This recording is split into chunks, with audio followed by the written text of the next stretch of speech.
Hey, my pottery people, it's Natanya. Today we're going to make some pottery as usual and have a chat. Let's get into it. Get this clay on. All right.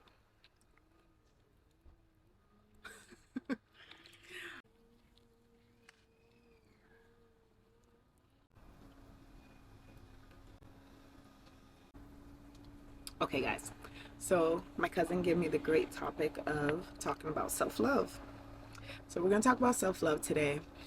Um, so much to say. So much that comes to mind when I think of self-love. Um, First of all, obviously, self-love, loving yourself, right? But like really truly loving who you are as a person and loving what you have to offer and loving the characteristics about yourself. I do think that with self-love, there needs to be a lot of honesty about the things that maybe you could improve on, maybe the things you can work on to be a better you, and loving yourself enough to put in that work to make those changes. Because ultimately, I think that self-love is honoring where you're at, but also truly honoring where you could be. And then being really dedicated to making it happen. People talk about self-love a lot, and they talk about like, oh, you gotta love yourself so somebody else can come along and love you right. But in the meantime, right, for us single people or people in a relationship, sometimes relationships get rocky. And so if your person is not loving on you, what are you doing to love on yourself? You have to have that. When it comes to unconditional love, be honest with you, this might be a hot take, this might be an unpopular opinion, but I don't believe in unconditional love, really, for other people. I don't really believe in it. I'm gonna tell you something. My love has conditions to it. It really does. But when it comes to self-love, I think that's when it's a good time to really activate that unconditional love. Like, I love myself. I see where I'm messed up in many ways. I see my flaws. I see my bad habits. I see how I mess up sometimes or whatever. But I also see my greatness. And I love myself despite my flaws. You know?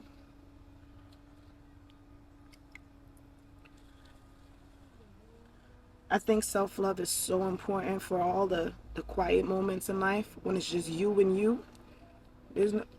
When there's nobody else around. How do you feel about yourself?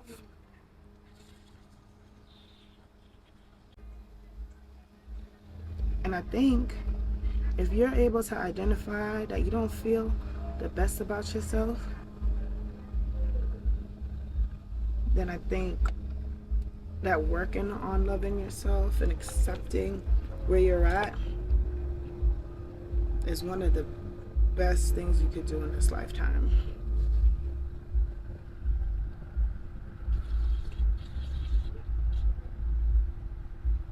I honestly can say that I love myself. I really love myself. I feel that I'm a good person. I'm not perfect. Baby, I'm not perfect. But I know I'm a good person. I don't do anything to cause other people harm. I'm not malicious. My intentions are never bad. I want the best for people. I try to be as positive as possible.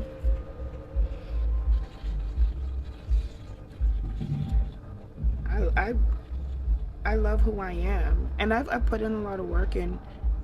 I think I've mentioned this before, but I put in a lot of work in the way I talk to myself and the habits that I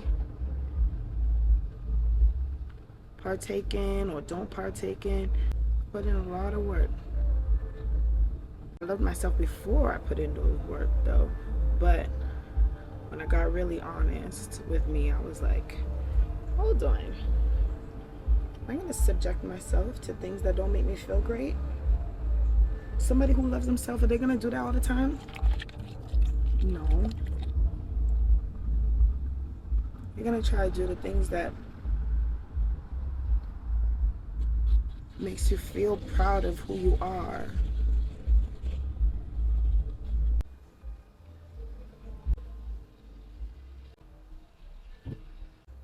I think that a lot of people struggle with self-love because of society.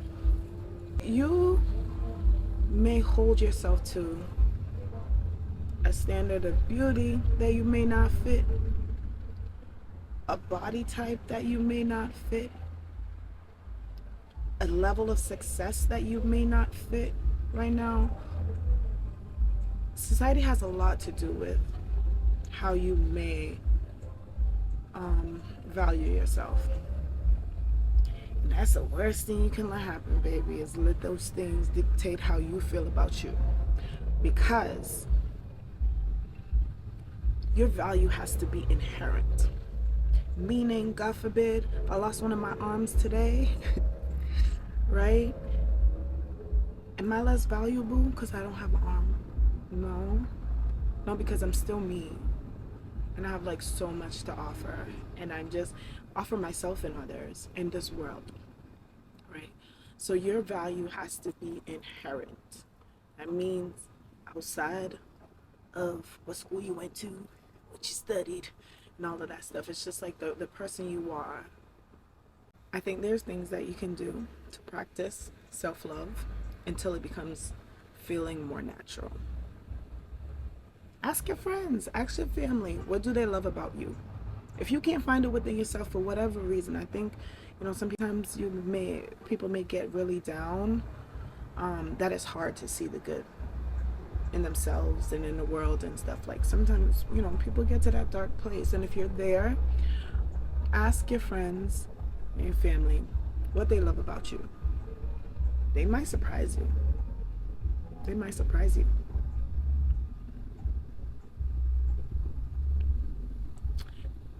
And then start seeing more of those qualities in yourself. If those are qualities that you, and then also look at what you admire in other people. Are they sweet? Are they kind? Are they fun? Are they resilient?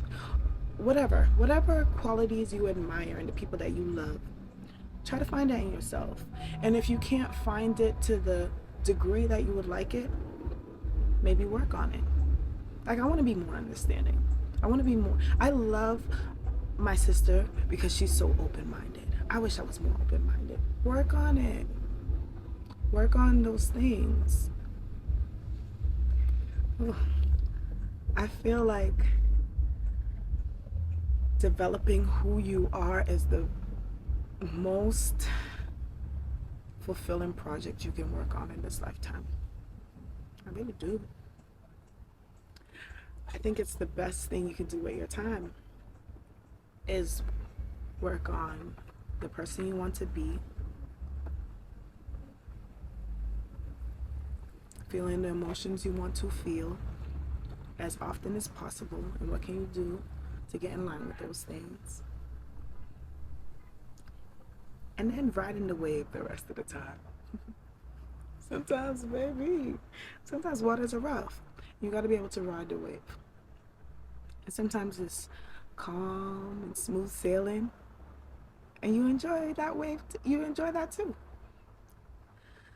Anyways, I don't have much more to say. I wanted to talk about self-love today. I think that really mastering